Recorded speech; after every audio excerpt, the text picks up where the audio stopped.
Driverly.com, unlimited drama series. They say revenge is a dish best served cold. I prefer mine scalding hot, with a side of public humiliation. My name is Ethan Graves, and tonight I'm sitting at a mahogany table worth more than most people's cars, surrounded by 20 of my wife's coworkers, listening to them laugh at me. The penthouse suite overlooks downtown Boston, all glass and steel and pretension. Perfect setting for what's about to happen.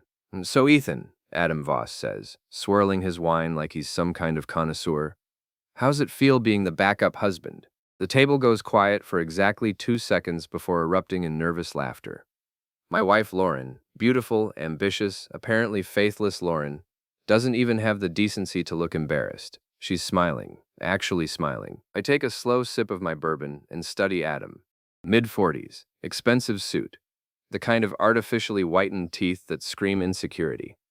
He's been gunning for the CEO position at Meridian Tech for 2 years now, ever since he started screwing my wife. Oh yes, I know about that. Backup husband? I ask, keeping my voice level. That's an interesting phrase, Adam. Where'd you hear it? He leans back in his chair, confident now that he's got an audience. Just calling it like I see it, buddy. Lauren here deserves better than some construction worker who got lucky. More laughter. Caitlin from HR is practically giggling into her wine glass. Greg from marketing is recording this on his phone. Even Mr. Cartwright, the nervous CEO at the head of the table, is smirking. Construction worker, I repeat thoughtfully.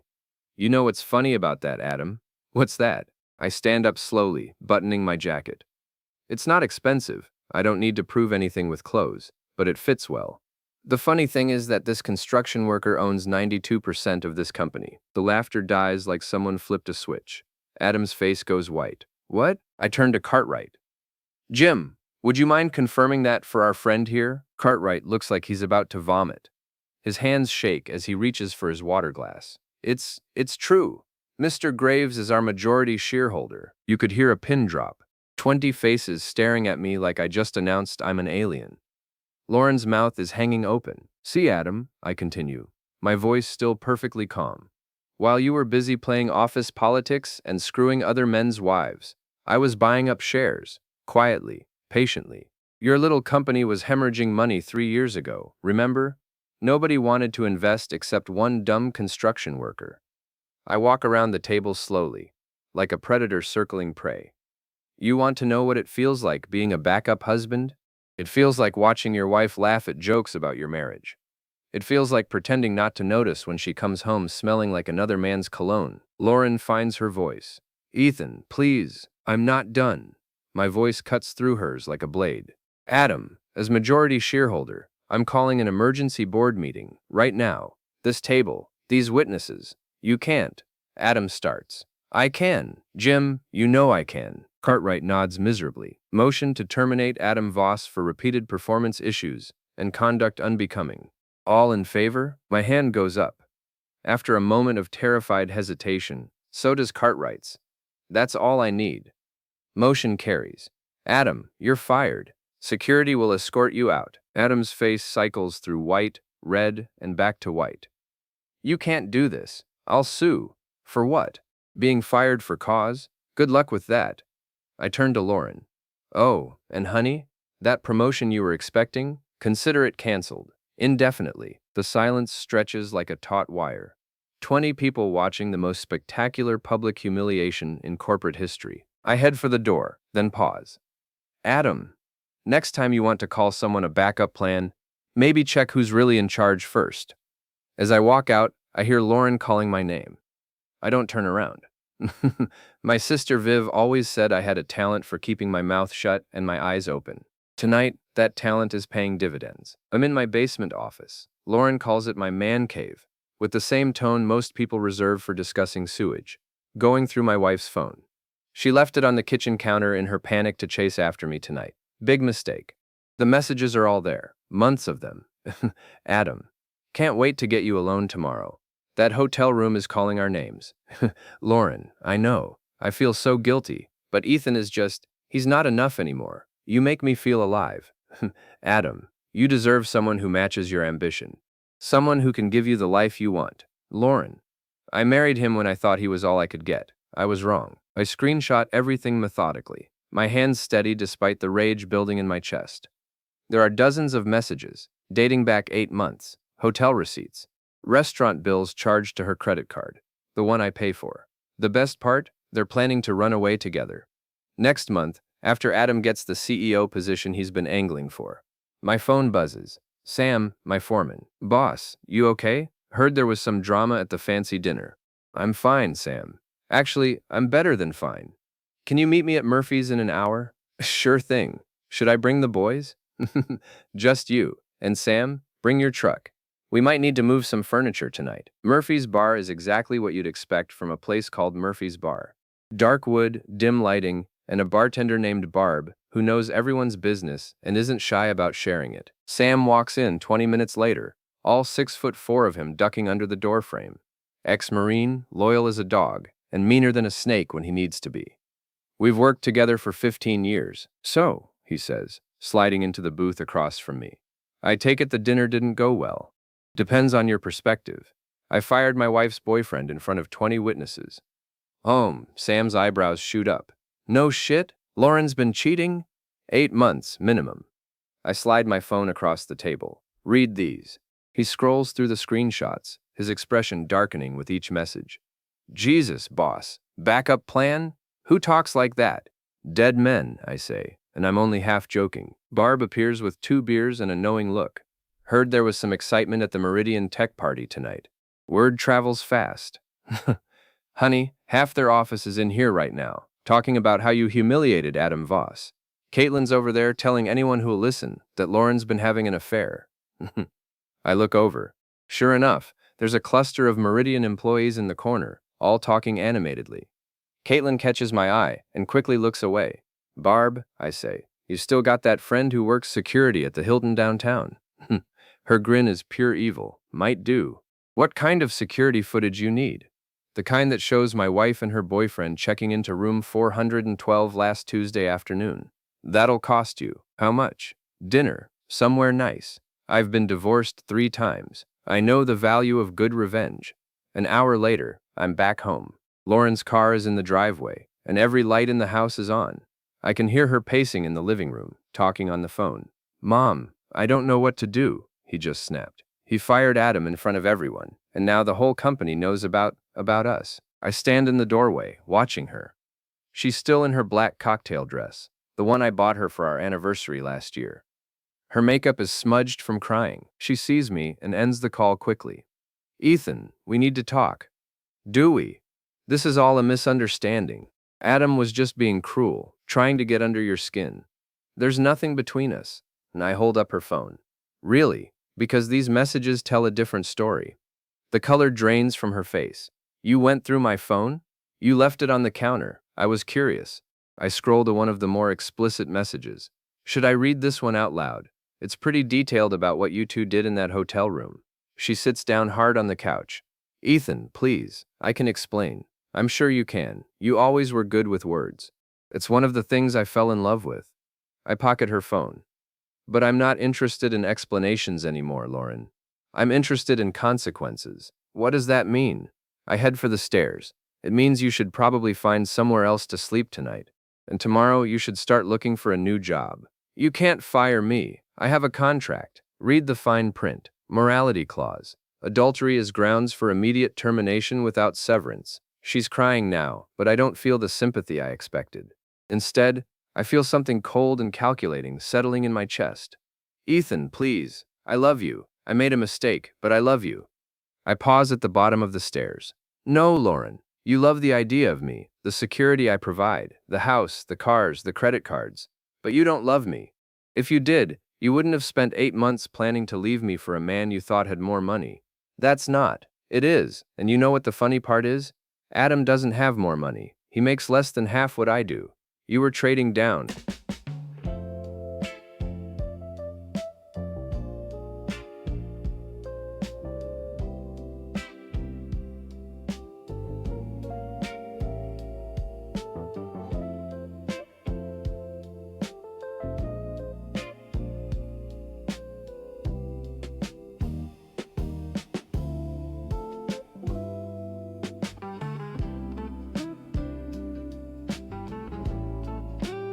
not up. I leave her crying in the living room and go upstairs to change the locks on my study. Tomorrow, I'll change the locks on everything else. And 3 days later, I'm standing in the parking garage of Meridian Tech, waiting for Adam Voss to show up for work. He doesn't know he's been fired yet. HR hasn't had a chance to process the paperwork. Corporate bureaucracy has its advantages. My phone buzzes with a text from Viv. Got the financial records you wanted. This guy is drowning in debt. Credit cards maxed, behind on his BMW payments. Want me to buy his loans? I text back. Not yet, but soon. Adam's BMW, the one he's behind on payments for, pulls into his reserved parking spot at exactly 8:47 a.m. He's nothing if not predictable. He gets out of the car looking like he hasn't slept in days. His suit is wrinkled, his tie crooked. Word of his public humiliation has clearly spread. Adam, he spins around, startled. Ethan, what are you doing here? Waiting for you. We need to talk. I don't think that's a good idea. I think it's a great idea. I step closer. See, I've been doing some research on you, Adam. Did you know your credit score is 542? His face goes red. That's none of your business. It is when you're sleeping with my wife. Makes me curious about your motivations. Were you after Lauren, or were you after Lauren's lifestyle? Go to hell. Already there, buddy. Question is, are you coming with me? He tries to walk past me toward the elevator. I step into his path. We're not done talking. Get out of my way, Ethan. I'm late for work. No, you're not. You don't work here anymore, remember? I fired you. That was just theater. Jim won't let it stand. I laugh. Jim doesn't have a choice. I own this company, Adam. I own the building you're standing in. I own the parking spot your repossessed BMW is sitting in. His hands clench into fists. You think you're so smart, don't you? You think money makes you better than everyone else? No. I think money makes me smarter than everyone else. There's a difference. No. That's when he swings at me. No. I see it coming from a mile away. Construction work keeps you in shape, and 15 years of dealing with drunk subcontractors teaches you to duck. His fist whistles past my ear, and his momentum carries him forward. No. I grab his arm and use his own weight to slam him against his precious BMW. The side mirror cracks. No. That's assault, Adam. I could have you arrested. No. You bastard. He struggles against my grip, but I'm stronger and I have leverage. No. Here's what's going to happen, I say calmly. You're going to clean out your office. You're going to apologize to Jim for putting him in an awkward position. And you're going to stay away from my wife. She doesn't want you anymore. She told me she's filing for divorce. No. Is she? Well, that's her choice. But it doesn't change the fact that you're unemployed, broke, and about to be blacklisted from every tech company in Boston. No. I let him go and step back. He's breathing hard, his face flushed with rage and humiliation. No. You can't blacklist me. I have connections. Had connections. Past tense. I pull out my phone and show him the screen. I just sent a very detailed email to every CEO in the city. Amazing what you can accomplish when you own pieces of their companies. No. He stares at the phone, then at me. You're insane. No, Adam. I'm thorough. There's a difference. No. I walk back toward my truck, then pause. Oh, and Adam, if I were you, I'd start making those car payments. Repo men are very punctual. As I drive away, I see him in my rearview mirror, standing next to his cracked BMW, looking lost. No, my phone rings. Lauren. Ethan, please come home. We need to talk about this like adults. I'm at work, Lauren. Some of us still have jobs. And that's not fair. You can't just destroy people's lives because you're angry. No. Watch me. No. I hang up and call Viv. No. How fast can you buy Adam's car loan? Give me 2 hours. Do it. And Viv, make sure the repo happens during lunch hour, in front of the office. You're evil, Ethan. I like it. The repo happens at 12:15 p.m. on Thursday, right in front of Meridian Tech's main entrance. I'm watching from the coffee shop across the street, sipping a latte and enjoying the show. Adam comes running out of the building in his shirt sleeves, shouting at the tow truck driver. A crowd of his former coworkers gathers to watch. Someone's recording it on their phone. My phone buzzes. Text from an unknown number. This is harassment. I'll sue you for everything you're worth. I text back. Good luck proving damages when you don't have a lawyer. The truth is, I haven't done anything illegal. I bought his debt fair and square, and he defaulted on his payments. The repo is completely legitimate. But Adam doesn't know that, and his panic is delicious. Barb slides into the booth across from me, grinning like a shark. Got your footage. She slides a USB drive across the table. Your wife and her boyfriend, checking into the Hilton. Timestamps, clear faces, the works. My friend says they've been regulars for months. What do I owe you? Dinner at that fancy steakhouse downtown, and I want to hear every detail of how you use this. Deal. That evening, I'm back in my basement office when Lauren comes home. I can hear her upstairs, moving around, probably packing. She's been staying at her sister's place since our confrontation. She appears at the top of the basement stairs. Ethan, can I come down? It's your house too, for now. She descends slowly, like she's approaching a dangerous animal. Maybe she is. I heard about Adam's car. Unfortunate, repo men are so aggressive these days. You bought his loan, didn't you? I swivel around in my chair to face her. She looks terrible, dark circles under her eyes, her usually perfect hair unwashed and stringy. I bought a lot of things, Lauren. Loans, debts, mortgages. Amazing what you can accomplish when you have liquid capital and good credit. This 200 messages, deleted photos, a folder called Don't Open. Watch more on Grammarly.com. has to stop. Does it? I'm just getting started. She sits down on the old couch I keep down here, the one she always complained about. What do you want from me? I want you to understand what you've cost me. It was just sex, Ethan. It didn't mean anything. Bullshit. I turn my computer monitor toward her. The screen shows the hotel footage, her and Adam walking into the lobby, his hand on her back, both of them laughing. This looks pretty meaningful to me. She stares at the screen, her face crumbling. Where did you get this? I have friends everywhere, Lauren. That's what happens when you treat people with respect instead of using them. I never used you. Really? Then why were you planning to leave me for a man you thought had more money? She can't answer that, because we both know it's true. I've filed for divorce, she says quietly. I know. My lawyer called me this afternoon. I'm not asking for much, just enough to get back on my feet. I laugh, and it's not a pleasant sound. Lauren, you signed a prenup. You get nothing. That prenup is 15 years old. Any judge will uphold it, because it's ironclad. Viv wrote it herself. And the adultery clause? That voids any claim you might have had to spousal support. The color drains from her face. You can't leave me with nothing. I'm not leaving you with nothing. You're leaving yourself with nothing. I'm just not stopping you. She starts crying then, ugly sobs that shake her whole body. A month ago, this would have broken my heart. Now it just feels like justice. Ethan, please, I'm sorry. I made a terrible mistake, but I'm sorry. I know you are. You're sorry you got caught. You're sorry it's costing you everything. But you're not sorry you did it. She looks up at me, mascara streaming down her cheeks. What would it take for you to forgive me? Nothing you can give me. There has to be something. I lean back in my chair, studying her. You want to know what would make me forgive you, Lauren? If you could give me back the last 8 months. If you could undo every lie, every secret meeting, every time you came home and kissed me after being with him. If you could give me back my trust, my peace of mind, my ability to sleep without wondering where you really were. I can't do that. No, you can't. So we're done. She sits there for a long moment, crying quietly.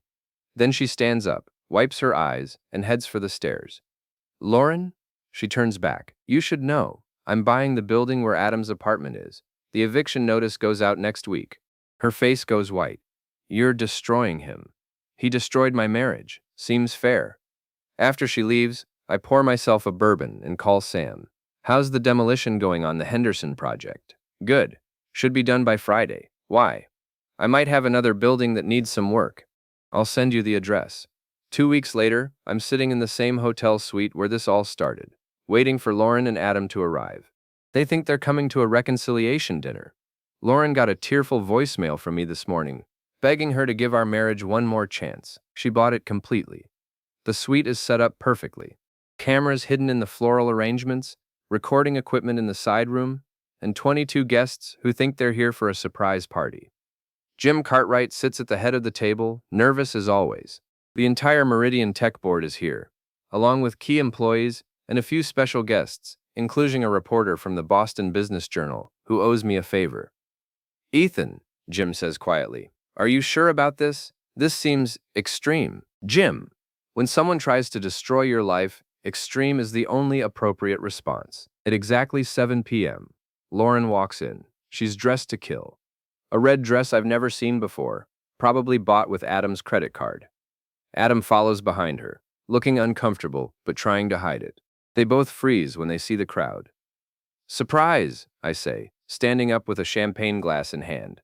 I thought we should celebrate. Ethan, Lauren says slowly, what is this? This is a party, darling. A celebration of truth, justice, and the American way of business. Adam's already backing toward the door, but Sam is there, all 6'4" of him, blocking the exit. Please, sit down, I gesture to 2 empty chairs. We have so much to discuss. They sit, because they don't have a choice. The room is dead silent, everyone sensing that something big is about to happen. Ladies and gentlemen, I begin. Thank you all for coming tonight. I know you're wondering why you're here, so let me explain. We're here to discuss the future of Meridian Tech, and specifically, the leadership changes that need to be made. Jim starts to speak, but I hold up a hand. You see, it's come to my attention that certain employees have been engaged in activities detrimental to the company's interests. Corporate espionage, if you will. I nod to Viv, who's been sitting quietly in the corner. She stands and distributes folders to everyone at the table. In those folders, you'll find evidence that Adam Voss and Lauren Graves conspired to oust Jim Cartwright from his position as CEO. The plan was for Adam to take over the company, with Lauren as his VP of operations. Gasps around the table. Jim's face goes white. The conspiracy included embezzlement, small amounts, nothing criminal, but enough to create a pattern. It included the theft of proprietary information, and it included a systematic campaign to undermine Jim's authority. Adam jumps to his feet. This is bullshit. You can't prove any of this. Can't I? I smile. Page 3, everyone. Email correspondence between Adam and Lauren, discussing how to handle the old man. Page 5. Lauren's access logs, showing she downloaded confidential financial reports outside of business hours. Page 7. Adam's communications with our competitors, offering inside information in exchange for a job. The room erupts. Board members shouting questions, employees looking shocked, the reporter scribbling notes furiously. Lauren's voice cuts through the chaos. Those emails are private. You had no right. I had every right. As majority shareholder, I have access to all company communications. It's in the employment contract you signed. Adam tries to rush me, but Sam intercepts him, pinning him against the wall with one massive hand. Let me go. I don't think so, Sam says calmly. Boss isn't done talking. The beautiful irony, I continue, is that none of this was necessary. If Adam had just been patient, if he'd done good work and waited his turn, he probably would have gotten the CEO job eventually. Jim's been talking about retirement for years. Jim nods miserably. It's true. I've been grooming Adam as my replacement. But Adam got greedy, and Lauren got bored. So they decided to take what they wanted instead of earning it. I walk over to where Adam is pinned against the wall. You know what the funny part is, Adam? You called me a backup plan. But that's exactly what you were to Lauren. Her backup plan for when her marriage got boring. That's not true, Lauren protests. Isn't it? Tell him about the other men, Lauren. Tell him about the dating profiles you've been maintaining. Tell him about the guy from accounting you were texting last week. Adam's face goes white. What? Lauren's mouth opens and closes like a fish. Oh, you didn't know? I pull out my phone and scroll through screenshots. Lauren's been keeping her options open. You weren't her exit strategy, Adam. You were just another option. The fight goes out of Adam completely. Sam releases him, and he slumps against the wall. So here's what's going to happen, I announce to the room. Effective immediately, Adam Voss and Lauren Graves are terminated for cause. All stock options are forfeited. All benefits are canceled. Security will escort them from the building. You can't do this, Lauren whispers. I can do whatever I want. I own this company. I turn to Jim. Jim, you're retiring, effective next month. Your pension is secure, and I'm recommending Caitlin for the CEO position. Caitlin looks shocked. Me? You've been feeding me information about Lauren and Adam for weeks. Loyalty should be rewarded. The room is spinning now. Everyone talking at once. The reporter is on her phone, probably calling in the story. Board members are demanding explanations. In the chaos, Lauren grabs my arm. Please, Ethan, don't do this. I'll do anything. I looked down at her hand on my arm, then into her eyes. There's nothing you can do, Lauren. This isn't about forgiveness anymore. This is about consequences. I love you. No, you don't. And you know what? I don't love you either. Not anymore. Security arrives. Real security, not just Sam, and escorts Lauren and Adam from the room. As they're led away, I hear Adam shouting, "This isn't over!" But it is over. Completely and finally over. The next morning, I'm sitting in Murphy's bar at 10 a.m., reading the newspaper coverage of last night's events. The headline reads, "Tech CEO ousted in corporate conspiracy scandal." Barb pours me a coffee without being asked. Hell of a show last night. Word is, Adam's been blacklisted from every tech company in New England. That would be unfortunate. Lauren's been calling around, trying to find a job. No luck so far. Also unfortunate. My phone rings. Viv. The divorce papers are finalized. She gets nothing. The prenup held up perfectly. Also, I bought Adam's apartment building. The eviction notice goes out this afternoon. Excellent work. There's more. Remember that reporter from last night? She's doing a follow-up story about corporate affairs and workplace harassment. Apparently 3 other women have come forward with stories about Adam. I smile. The gift that keeps on giving. Ethan, are you sure you want to go this far? They're both completely ruined. Good. That afternoon, I drive past Adam's apartment building. The eviction notice is taped to his door, and I can see him through the window, packing boxes. His car is gone, repossessed 3 days ago, so he's loading everything into a taxi. My phone buzzes. Text from Lauren. "Please, Ethan. I'm begging you. Call off your dogs. I have nowhere to go." I don't respond. Another text. "I know you're reading these. Please, I'm sorry. I'm so sorry." Still no response. A third text. "I deserve this, but Adam doesn't. He was just a mistake. Please don't destroy him." Now that's interesting. Even in her desperation, she's still protecting him. Or maybe she's just trying to protect the last bridge she hasn't burned. I text back, "You made your choice. Live with it." That evening, I'm back at Murphy's, celebrating with Sam and a few of the construction crew. The bar is packed. Word of my revenge has spread through the blue-collar community like wildfire, and I'm something of a folk hero now. "Boss," Sam says, raising his beer, "that was the most beautiful thing I've ever seen. Better than a movie."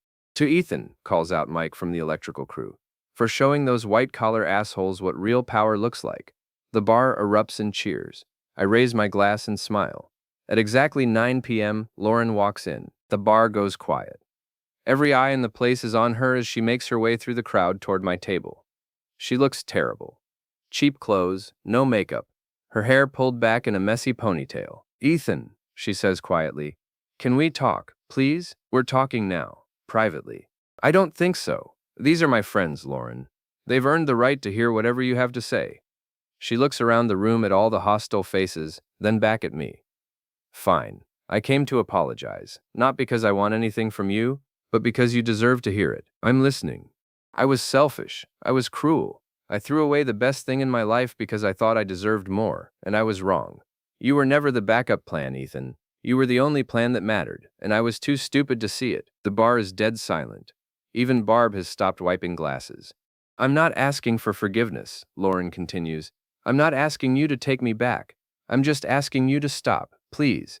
I've lost everything. My job, my friends, my family won't even talk to me. I'm living in a homeless shelter, Ethan, a shelter. And I know I deserve it. But Adam doesn't. He lost his job because of me. He's been evicted because of me. His life is ruined because I seduced him into thinking we had a future together." "You seduced him?" "Yes. I was bored and lonely, and I wanted to feel desired again. He was just stupid enough to believe I meant it." This is a new story. For 8 months, she's been playing the victim, claiming Adam pursued her. Now, faced with total destruction, she's finally telling the truth. "So you're saying it was all your fault?" "Yes, all of it. Adam was just a mistake I made because I was too selfish to appreciate what I had." I stand up and walk over to her. She's shorter than I remember. Or maybe I'm standing taller. "Lauren, do you know what the difference is between you and me?" "What?" "When I make a mistake, I fix it. When you make a mistake, you blame someone else. Even now, you're trying to make this about protecting Adam instead of taking responsibility for your choices." "That's not. It is. You spent 8 months lying to me, planning to leave me, humiliating me behind my back. And when you got caught, you blamed him. You blamed me. You blamed everyone except yourself. I lean closer, my voice dropping to a whisper that somehow carries through the entire bar. You want to know what would have happened if you'd just told me the truth 8 months ago? If you'd come home and said, "Ethan, I'm unhappy, I think we should get divorced?" She nods, tears streaming down her face. I would have been hurt, I would have been angry, but I would have given you half of everything I owned, because that's what decent people do. Instead, you chose to lie and cheat and scheme, and now you get nothing. I know. Do you? Do you really understand what you've lost? Yes, I don't think you do. You think you've lost a husband, a house, a job, but that's not what you've lost, Lauren. You've lost your integrity. You've lost the respect of everyone who ever cared about you. You've lost the ability to look at yourself in the mirror without feeling ashamed. The silence in the bar is absolute. And the worst part, you did it all for a man who makes less money than I do, who's deeper in debt than a third world country, and who would have dumped you the moment someone better came along. I turn away from her and walk back to my table. Ethan, please. We're done, Lauren. Go back to your shelter. Try to rebuild your life. But do it somewhere else, because if I see you again, I might not be so generous. She stands there for another moment, then turns and walks out. The bar stays silent until the door closes behind her. Then Sam raises his glass again. To Ethan Graves, the man who proved that revenge is best served ice cold and in public. The bar erupts in cheers. But I'm not really listening anymore. I'm thinking about justice and consequences and the price of betrayal. Outside, I can see Lauren walking away in the rain, alone and broken. A year ago, that sight would have destroyed me. Tonight, it just feels like closure. My phone buzzes one last time. Text from an unknown number. Thank you for everything. I'm sorry I wasn't the wife you deserved. Goodbye, Ethan. I delete the message without responding. Barb appears at my elbow with a fresh bourbon. You okay, honey? I'm perfect. And for the first time in 8 months, I actually mean it.